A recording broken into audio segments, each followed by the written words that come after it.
Halbuki tevhid təkləşdirmək deməkdir. Təkləşdirmək deməkdir lüğətdə. Vahhədə yuvahhidu tevhidən.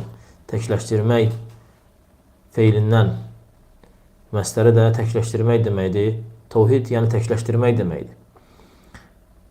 Yəni ərəb bir şeyi bir yerdə tək görərsə deyir ki, o vahiddir. Təkdir. Bəli, yəni təkdir. O yerdə o şey vahiddir. Amma şəri mənası lüğəti mənasından fərqlənir. Biraz genişdir. O da Allah Taalanı həm rububiyyətində, həm uluhiyyətində, həm də ad və sifətlərində təkləşdirmək deməkdir. Tevhid, yəni Allahı Rəbb kimi, yaradan, eşidən, görən, Rəbb kimi, xaliq, xəlq edən, ruzu verən kimi təkləşdirmək deməkdir. Əgər bir insan tevhidi təqrir edirsə, o təqrir edir ki, Allah Taala tək yaradandır.